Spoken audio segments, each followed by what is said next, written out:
Hi everyone, it's Philippe. Today I wanted to talk about the stress and anxiety that we feel and the pressure that many of us tend to put on ourselves when it comes to finding our why and discovering our purpose, and to offer you a slight shift in perspective that has helped me to take a lot of the pressure off and move through these periods of what I call directional uncertainty with a bit more ease and patience and understanding. Now, if you are one of the people who has ever felt that pressure and stress when you're not quite sure what it is that you want to do, well, know that you're not alone and that it's not your fault, because you and I have been raised in a culture that conditions us to think that we need to know our destination, that the key to success is having this clear, singular vision for what it is that we want and to move toward it in a probably obsessive, manic way at times.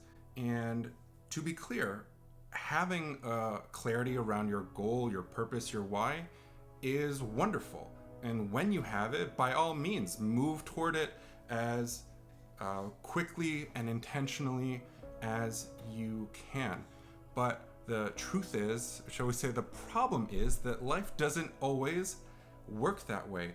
There are naturally and inevitably going to be periods of your life, periods of my life, when that future gets a bit fuzzy and we're not totally sure what that next big personal or professional goal is, or we lose touch with purpose. And it's in those moments that we tend to judge ourselves really harshly. And so what I'd like to do now is offer you an alternative by way of a helpful, intuitive, common sense metaphor.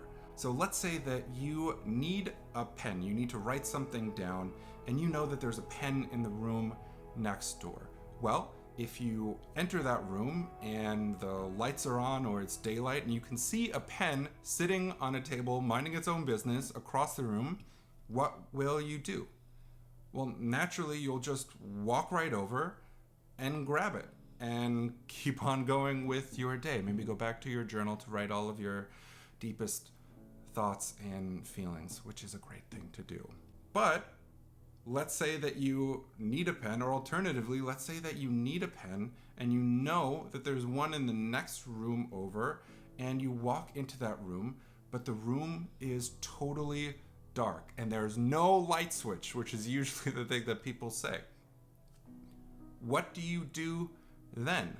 Well, if what you need is in the room, what you'll probably do is slow down, put your hands out and take one small step and then another small step and feel your way around until you get to the table. And then when you get to the desk, you'll feel around there and maybe you'll pick something up.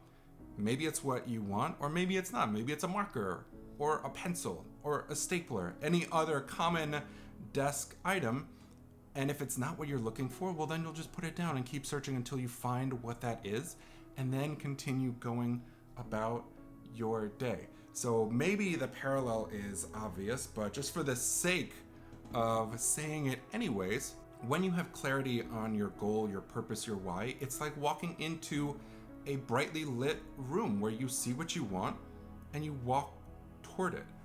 But if you walk into a dark room, the way that you enter that room and move within it changes.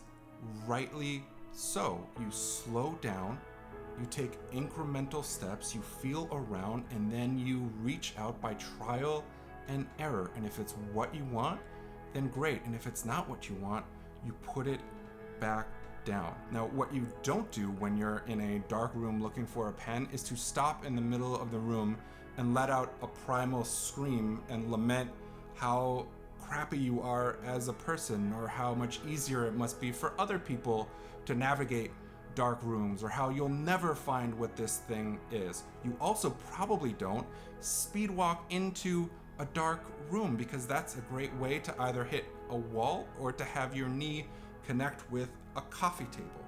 So we intuitively our body understands how to navigate darkness in that example, but let's say for some reason, but really it's because of our cultural conditioning, we have trouble applying that same common sense approach to finding our why, the great pens of purpose in our life.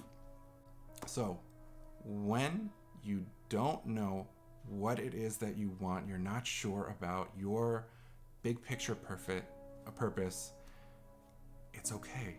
It's totally normal. And the way to operate in that space is to take slow, incremental steps and to feel around. Trial and error. Try something. If it feels good or feels right, go with it and take that next step.